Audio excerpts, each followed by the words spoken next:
let's pickle some cucumbers. I went to the closest farm stand because my cucumbers did not do good this year. And I picked up 14 medium to large size pickling cucumbers. They're a little on the big side, but we're gonna make them work because they were cheap. And we're gonna cut the ends off, cut them in half, and then we're gonna spear them because we have no spears in our cabinets. If you're doing spears, you want them about this size where they're about a 1/4 inch thick in your hand each. So about quarters on each half, if that makes sense. Then we're gonna dump them back into a big bowl and we're gonna sprinkle a whole bunch of salt over them for about 25 to 35 minutes and just let them sweat out all the extra water because that's gonna help keep their crispness. While they're sitting there sweating out, we're gonna get our pot and we're gonna do 7 3/4 cup of sugar, and then we're gonna do 8 cups of vinegar and 1 package of Mrs. Wage zesty bread and butter pickling seasoning because I love that stuff. And I'm gonna actually make chrysanthemum sweet and zesty garlic pickles because that just sounds delicious, and chrysanthemum has a really unique flavor and it doesn't overpower.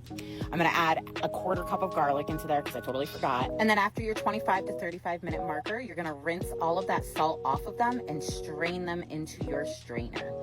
We're gonna let them sit for a few minutes while we get the rest of the things prepared, and then we're gonna pour them back into the bowl, bring them over and drop all of our lids and rims into some white vinegar. And when you're doing spears, you really wanna turn your jar to the side and put whatever you're doing first or last into the jar. Like the chrysanthemum flower, that's gonna go in first with me so that you get a really cute look of it when you are looking at your jar.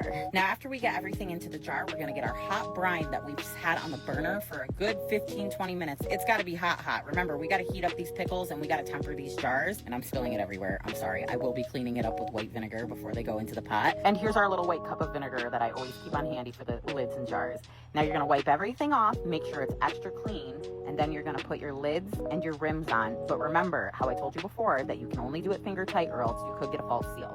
I went swimming with Dodge, so total outfit change. Now I have extra brine left over, so I always use my jars and I just fill them up and I can them exactly like I would with the pickles. Now remember, there's no water in this, so this is gonna be a really short time for pints. We're only gonna be hot water bathing these for 10 minutes each for pints. Make sure if you're unsure with your elevation, just check your timing because everywhere with different elevation kind of varies within 5 to 10 minutes. So after that 10-minute marker, you're gonna open up your canner away from your face to avoid an unwanted steam bath, and you're gonna remove your jars and set them on a stable area for 24 hours and let them sit. They look absolutely beautiful and they're super easy and versatile, and you can definitely switch up the recipe to your liking.